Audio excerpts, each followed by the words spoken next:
ಯಾರಿಗೆಲ್ಲ ಇಷ್ಟ ಇಲ್ಲ ಹೇಳಿ ಈ ಹುಳಿಯನ್ನು. ಇದು ಪೂರ್ವಜರ ಕಾಲದಿಂದಲೂ ನಡೆದುಕೊಂಡು ಬಂದ ಹುಳಿಯನ್ನು ಆಗಿದೆ ಇದು.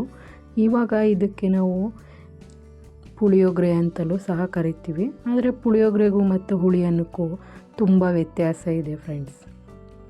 Welcome back to Sushma Kutumba channel. ನನ್ನ ಚಾನಲನ್ನು ಸಬ್ಸ್ಕ್ರೈಬ್ ಮಾಡಿ, ಶೇರ್ ಮಾಡಿ ಹಾಗೂ ಕಮೆಂಟ್ ಮಾಡಿ. ಪ್ಲೀಸ್ ಸಪೋರ್ಟ್ ಮಾಡಿ ಫ್ರೆಂಡ್ಸ್. ಬನ್ನಿ ಹುಳಿಯನ್ನು ಹೇಗೆಲ್ಲ ಮಾಡ್ಬೋದು ಅಂತ ಒಂದೊಮ್ಮೆ ನೋಡ್ಕೊಂಡು ಬರೋಣ. ಈ ರೀತಿ ನೀವು ಯಾವತ್ತೂ ಟ್ರೈ ಮಾಡಿರೋಕ್ಕೆ ಸಾಧ್ಯನೇ ಇಲ್ಲ ಫ್ರೆಂಡ್ಸ್. ಈ ಥರ ಹುಳಿಯನ್ನು ನೀವು ಎಂದೂ ತಿಂದಿರೋಕ್ಕೂ ಸಾಧ್ಯ ಇಲ್ಲ ಮತ್ತು ಮಾಡಿರೋಕ್ಕೂ ಸಾಧ್ಯ ಇಲ್ಲ. ಇದಕ್ಕೆ ತುಂಬ ಕಮ್ಮಿ ಇಂಗ್ರೀಡಿಯೆಂಟ್ಸ್ನ ಬಳಸ್ಕೊಂಡು ನಾವು ಈ ಹುಳಿಯನ್ನು ಮಾಡ್ಬೋದು ಮತ್ತು ಇದು ತುಂಬ ಟೇಸ್ಟಿನೂ ಆಗಿರುತ್ತೆ. ಪುಳಿಯೋಗರೆಗಿಂತ ತುಂಬ ಡಿಫ್ರೆಂಟು ಸಹ ಆಗಿರುತ್ತೆ ಈ ಹುಳಿಯನ್ನು. ಈ ಥರ ಹುಳಿಯನ್ನು ನೀವು ಮಾಡಿರೋಕ್ಕೂ ಸಾಧ್ಯನೂ ಇಲ್ಲ, ತಿಂದಿರೋಕ್ಕೂ ಸಾಧ್ಯನೂ ಇಲ್ಲ ಫ್ರೆಂಡ್ಸ್. ಇದಕ್ಕೆ ತುಂಬ ಅಂದರೆ ತುಂಬ ಕಮ್ಮಿ ಇಂಗ್ರೀಡಿಯೆಂಟ್ಸ್ ಬೇಕು. ಬನ್ನಿ ಹೇಗೆ ಮಾಡೋದು ಅಂತ ನೋಡ್ಕೊಂಡು ಬರೋಣ. ನಾನು ಹುಣಸೆ ಹಣ್ಣನ್ನು ಮೊದಲೇ ನಿಮಗೆ ಎಷ್ಟು ಅಳತೆಗೆ ಬೇಕೋ ಅಷ್ಟನ್ನು ಹುಣಸೆ ಹಣ್ಣು ನೆನೆಸಿಟ್ಕೊಂಡು ಆ ರಸನ ನೋಡಿ ಈ ಥರ ಬೇಯಿಸಿ ಇಟ್ಕೋತಾ ಇದ್ದೀನಿ. ಹುಣಸೆ ಹಣ್ಣಿನ ರಸದಲ್ಲಿರೋಂಥ ನೀರಿನ ಅಂಶ ಎಲ್ಲ ಅದು ಕುದ್ದು ಸ್ವಲ್ಪ ಗಟ್ಟಿಯಾಗಿ ಬರಲಿ. ಅದು ಅದು ಕುದಿಯೋದಕ್ಕೆ ತುಂಬ ಟೈಮ್ ತೊಗೊಳುತ್ತೆ. ಆ ಟೈಮ್ ತೊಗೋಬೇಕಾದ್ರೆ ನಾವು ನಿಮ್ಮನೆ ಬೆರಕೆಕಾಳು ಪುಡಿ ಅಂತ ಹೇಳ್ತಾರಲ್ಲ ಅಂತ ಅಂದರೆ ನಾವು ತರಕಾರಿ ಸಾಂಬಾರಿಗೆಲ್ಲ ಹಾಕ್ಕೊಳ್ಳೋಕ್ಕೆ ಅಂತ ಸಪ್ರೇಟ್ ಕಾಳಿನ ಪೌಡ್ರ್ಗಳನ್ನೆಲ್ಲ ಮಾಡಿಸ್ಕೋತೀವಲ್ಲ, ಆ ಕಾಳಿನ ಪೌಡ್ರನ್ನ 2 ಸ್ಪೂನ್ ಹಾಕ್ಕೊಳ್ಳಿ. ಅದನ್ನು ಸಹ ಕೈ ಆಡಿಸಿ, ಅದು ಕೈ ಆಡಿಸ್ಬೇಕಾದ್ರೆ ಅದು ಚಿಕ್ಕದ ಗಂಟುಗಳಾಗ್ಬಿಡ್ತವೆ ಫ್ರೆಂಡ್ಸ್. ನೋಡಿಕೊಂಡು ಸ್ವಲ್ಪನೇ ಹಾಕ್ಕೊಂಡು ಈ ರೀತಿ ಕೈ ಆಡಿಸ್ಕೊಳ್ಳಿ. ಅದು ಸ್ವಲ್ಪ ಬೇಯಲಿ. ಅಷ್ಟರಲ್ಲಿ ನಾವು ಒಂದು ಮಿಕ್ಸಿ ಜಾರನ್ನ ತೊಗೊಂಡು ಅದಕ್ಕೆ ಸ್ವಲ್ಪ ಈರುಳ್ಳಿ, ಬೆಳ್ಳುಳ್ಳಿ ಮತ್ತು ಒಣಮೆಣ್ಸಿನ್ಕಾಯಿ, ನಿಮ್ಮ ಖಾರಕ್ಕೆ ಎಷ್ಟು ಬೇಕೋ ಒಣಮೆಣ್ಸಿನ್ಕಾಯಿ ಅಷ್ಟು ತೊಗೊಳ್ಳಿ, ಮತ್ತು ಕರಿಬೇವಿನ ಸೊಪ್ಪು. ಇಷ್ಟೇ ಇಂಗ್ರೀಡಿಯೆಂಟ್ಸ್ ಫ್ರೆಂಡ್ಸ್. ಇಷ್ಟನ್ನು ತೊಗೊಂಡು ನಾವು ಒಂದು ಮಿಕ್ಸಿ ಜಾರಿಗೆ ತೊಗೊಂಡು ಅದನ್ನೆಲ್ಲ ಒಂದೊಮ್ಮೆ ರುಬ್ಕೊಂಡು ಬರೋಣ. ಅದಕ್ಕೇನು ನೀರು ಹಾಕೋ ಅವಶ್ಯಕತೆ ಏನಿಲ್ಲ. ಈ ಇಂಗ್ರೀಡಿಯೆಂಟ್ಸ್ ಎಲ್ಲ ನೀವು ಎಷ್ಟು ಜನಕ್ಕೆ ಮಾಡ್ತಾಯಿದ್ದೀರಿ ಅನ್ನೋದ್ರ ಮೇಲೆ ಇಂಗ್ರೀಡಿಯೆಂಟ್ಸು ನಾವು ಎಷ್ಟು ತೊಗೋಬೇಕು ಅನ್ನೋದು ಡಿಸೈಡ್ ಆಗುತ್ತೆ. ನಾನು ಇವಾಗ 4 ಜನಕ್ಕೆ ಮಾಡ್ತಾಯಿದ್ದೀನಿ. 4 ಜನಕ್ಕೆ ಇಷ್ಟ ಆದರೆ ಸಾಕಾಗುತ್ತೆ ಫ್ರೆಂಡ್ಸ್. ಬನ್ನಿ ಇವಾಗ ಇದನ್ನು ನೀರು ಹಾಕ್ತಾನೆ ಈರುಳ್ಳಿನಲ್ಲಿರೋಂಥ ನೀರಿನ ಅಂಶನೇ ಸಾಕಾಗುತ್ತೆ. ಯಾಕಂದರೆ ನೀರು ಹಾಕಿದಾಗ ಇದು ಒಗ್ಗರಣೆಗೆ ತುಂಬ ನೀರು ಬಿಟ್ಕೊಬಿಡುತ್ತೆ ಮತ್ತು ಅದು ಅಷ್ಟು ಟೇಸ್ಟು ಬರಲ್ಲ. ಇದನ್ನು ತೊಗೊಂಡೋಗಿ ಒಮ್ಮೆ ರುಬ್ಕೊಂಡು ಬರೋಣ. ಈಗ ನೋಡಿ ರುಬ್ಬಿದ ಮಿಶ್ರಣ ಈ ರೀತಿ ಇದೆ. ಅಂದರೆ ತುಂಬ ನುಣ್ಣಗೆ ರುಬ್ಬಾರ್ದು ಫ್ರೆಂಡ್ಸ್, ಇದೇ ಕನ್ಸಿಸ್ಟೆನ್ಸಿ ಇರಲಿ. ನೋಡಿ ಇವಾಗ ಹುಣಸೆ ಹಣ್ಣನ್ನು ಕುದಿಯೋಕೆ ಇಟ್ಟಿದ್ವಲ್ಲ ಅದೆಲ್ಲ ನೀರೆಲ್ಲ ಆವಿಯಾಗಿ ಆ ಮಿಶ್ರಣ ಗಟ್ಟಿಯಾಗಿ ಬಂದಿದೆ. ನಾವು ನೆಕ್ಸ್ಟ್ ಈಗ ಒಗ್ಗರಣೆಗೆ ರೆಡಿ ಮಾಡ್ಕೋಬೇಕು. ಒಗ್ಗರಣೆಗೆ ನಾನು ನೋಡಿ ಒಂದು ಪ್ಯಾನ್ ಇಟ್ಕೊಂಡು ಅದಕ್ಕೆ ನಾನು ಬಳಸೋದು ಕೊಬ್ಬರಿ ಎಣ್ಣೆ ಫ್ರೆಂಡ್ಸ್. ಕೊಬ್ಬರಿ ಎಣ್ಣೆ ಹಾಕ್ಕೊಂಡು ಅದನ್ನು ಸ್ವಲ್ಪ ಕಾಯಕ್ಕೆ ಬಿಡಿ. ಅದು ಕಾದಾದಮೇಲೆ ಅದಕ್ಕೆ ಸ್ವಲ್ಪ ಸಾಸಿವೆ ಹಾಕಿ.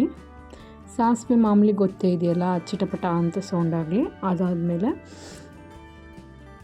ಕಡಲೆಬೀಜ ಹಾಕಿ.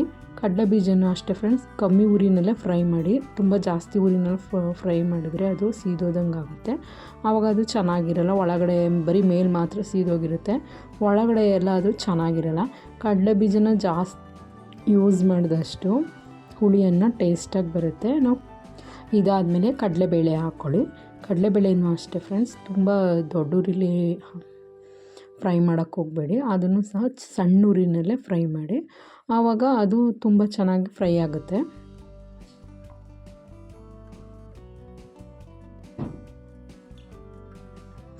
ಕಡಲೆಬೇಳೆನೂ ಫ್ರೈ ಆದ ನಂತರ ನಾವು ರುಬ್ಬಿಟ್ಕೊಂಡಿದ್ದೀವಲ್ಲ ಆ ಮಿಶ್ರಣನ ಇದಕ್ಕೆ ಹಾಕಿ ಅದನ್ನು ಸಹ ಎಣ್ಣೆಲಿ ಫ್ರೈ ಮಾಡಿ. ಇದು ಸಹ ಸಣ್ಣೂರಿನಲ್ಲೇ, ಅಂದರೆ ತುಂಬ ಹೈ ಫ್ಲೇಮಲ್ಲಿ ಇಟ್ಕೋಬೇಡಿ ಫ್ರೆಂಡ್ಸ್. ಹೈ ಫ್ಲೇಮ್ಗಿಂತ ಸ್ವಲ್ಪ ಕಡಿಮೆ, ಅಂದರೆ ಸ್ಟೀಮ್ಗಿಂತ ಸ್ವಲ್ಪ ಜಾಸ್ತಿ ಊರಿನಲ್ಲಿ ಫ್ರೈ ಮಾಡಿ. ಇಲ್ಲ ಅಂತಂದರೆ ಅದನ್ನು ಸಹ ತಳ ಹಿಡಿದ್ಬಿಡುತ್ತೆ. ಇದಕ್ಕೆ ಕಾಯಿ ಅದೇನು ಯೂಸ್ ಮಾಡೋ ಹಾಗಿಲ್ಲ. ಕಾಯಿ ಯೂಸ್ ಮಾಡಿದ್ರೆ ಅದೇ ಬೇರೆ ಡಿಫ್ರೆಂಟ್ ಟೇಸ್ಟ್ ಕೊಡುತ್ತೆ. ಇಷ್ಟೆಲ್ಲ ಆದಮೇಲೆ ನೆಕ್ಸ್ಟ್ ಇದಕ್ಕೆ ರುಚಿಗೆ ತಕ್ಕಷ್ಟು ಉಪ್ಪು ಹಾಕಿ, ತುಂಬ ಜಾಸ್ತಿ ಹಾಕೋಕ್ಕೆ ಹೋಗ್ಬಿಡಿ, ಆವಾಗ ಕಡಲೆ ಬೀಜ ಜಾಸ್ತಿ ಉಪ್ಪು ಹಿಡಿದ್ಬಿಡುತ್ತೆ, ಆವಾಗ ಅದಷ್ಟು ಚೆನ್ನಾಗಿ ಅನಿಸಲ್ಲ.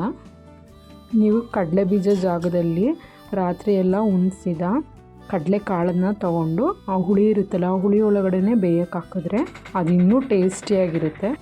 ನೀವು ಬೇಕಾದರೆ ಕಡಲೆ ಬೀಜ ಜಾಗದಲ್ಲಿ ಕಡಲೆ ಕಾಳನ್ನ ಹಾಕೋಬೋದು. ನಮ್ಮ ಪೂರ್ವಜರು ಇದೇ ರೀತಿ ಮಾಡ್ತಿದ್ರು ಫ್ರೆಂಡ್ಸ್, ಹುಳಿ ಅನ್ನನ. ನಿಮಗೆ ಯಾರಿಗೆಲ್ಲ ಇಷ್ಟ ಹುಳಿ ಅನ್ನ, ಅವರು ಈ ರೀತಿ ಒಮ್ಮೆ ಟ್ರೈ ಮಾಡಿ ಕಮೆಂಟ್ ಬಾಕ್ಸಲ್ಲಿ ಹೇಗಿತ್ತು ಅಂತ ಕಮೆಂಟ್ ಮಾಡಿ ಫ್ರೆಂಡ್ಸ್. ಪ್ಲೀಸ್ ಟ್ರೈ ಮಾಡಿ ಹೇಳಿ ಅದು ಹೇಗಿದೆ ಅಂತ. ನೀವೇ ಪದೇ ಪದೇ ಮಾಡ್ಕೊಂಡು ತಿಂತೀರಾ, ಅಷ್ಟು ಟೇಸ್ಟಿಯಾಗಿರುತ್ತೆ ಈ ಹುಳಿಯನ್ನು. ಇದು ಸ್ವಲ್ಪ ಡಿಫ್ರೆಂಟ್ ಟೈಪಲ್ಲೇ ಇದೆ ಹುಳಿಯನ್ನು. ಈ ಹುಳಿ ಅನ್ನದ ಗೊಜ್ಜಿಗೆ ಅನ್ನನೂ ಸಹ ನೀವು ಕುಕ್ಕರಲ್ಲಿ ಕೂಗಿಸ್ಕೋಬೇಡಿ ಫ್ರೆಂಡ್ಸ್, ಬಸ್ಕೊಂಡ್ರೆ ತುಂಬ ಚೆನ್ನಾಗಿರುತ್ತೆ. ಅದು ಗಂಜಿ ತೆಗೆದ್ರೆ ನೋಡಿ, ಉದುದ್ರಾಗಿ ನಾನು ಅನ್ನ ಮಾಡ್ಕೊಂಡಿದ್ದೀನಿ. ಇದನ್ನು ಅದರೊಳಗಡೆ ನಿಮಗೆ ಎಷ್ಟು ಹುಳಿ ಬೇಕೋ ಅಷ್ಟು ಹುಳಿನ ಒಂದೊಂದು ಸ್ವಲ್ಪ ಹಾಕ್ಕೊಂಡು ಅದು ಕಲಿಸ್ಕೊಳ್ಳಿ. ಅದ್ರ ಮೇಲೂ ನಿಮ್ಗೆ ಅನ್ನಕ್ಕೂ ಸಹ, ಯಾಕಂದರೆ ಗೊಜ್ಜಿಗೆ ಸ್ವಲ್ಪ ಉಪ್ಪು ಹಾಕಿರ್ತೀವಲ್ವ, ಈಗ ಸ್ವಲ್ಪ ಜಾಸ್ತಿನೇ ಉಪ್ಪು ಹಾಕ್ಕೊಂಡು ಮತ್ತು ನಿಮಗೆ ಎಷ್ಟು ರೈಸ್ ಆಗುತ್ತೆ ಅಷ್ಟು ರೈಸು ಹಾಕ್ಕೊಂಡು ಕಲಿಸ್ಕೊಳ್ಳಿ. ಫೈನಲಿಯಾಗಿ ಅದ್ರ ಮೇಲೆ ಸ್ವಲ್ಪ ಸಾಂಬಾರು ಸೊಪ್ಪನ್ನ ಹಾಕ್ಕೊಂಡ್ರೆ ತುಂಬ ಚೆನ್ನಾಗಿರುತ್ತೆ. ಇದಕ್ಕೆ ಆಯಿಲ್ ತುಂಬ ಜಾಸ್ತಿ ಹಾಕಕ್ಕೆ ಹೋಗಬೇಡಿ, ಆಯಿಲ್ ಹಾಕಿದ್ರೆ ಅದರ ಟೇಸ್ಟೇ ಬೇರೆ ಆಗಿಬಿಡುತ್ತೆ. ಸ್ವಲ್ಪ ನೋಡಿ, ಇಲ್ಲಿ ಆಯಿಲು ಸ್ವಲ್ಪ ಒಗ್ಗರಣೆಗೆ ಎಷ್ಟು ಬೇಕೋ ಅಷ್ಟು ಹಾಕ್ಕೊಂಡ್ರೇ ಸಾಕು. ನಮ್ಮ ಪೂರ್ವಜರು ಅಷ್ಟೇ ಫ್ರೆಂಡ್ಸ್, ತುಂಬ ಹೆವಿ ಆಯಿಲ್ನ ಯೂಸ್ ಮಾಡೋಕ್ಕೆ ಹೋಗ್ತಿರ್ಲಿಲ್ಲ ಅವರು, ಹಾಗಾಗಿ ಅವರು ಅಷ್ಟು ಹೆಲ್ತಿಯಾಗಿದ್ದರು. ನಾವು ಇವಾಗ ರಾಸಾಯನಿಕ ಮಿಶ್ರಿತ ಆಯಿಲನ್ನು ಬಳಸೋದ್ರಿಂದ ನಮ್ಮ ಹೆಲ್ತು ಹಾಳಾಗುತ್ತೆ ಮತ್ತು ಟೇಸ್ಟು ಸಹ ಅಷ್ಟು ಚೆನ್ನಾಗಿರಲ್ಲ. ಈ ಥರ ಹುಳಿಯನ್ನು ಒಂದೊಮ್ಮೆ ಟ್ರೈ ಮಾಡಿ, ಹೇಗಿತ್ತು ಅಂತ ಕಮೆಂಟ್ ಮಾಡಿ.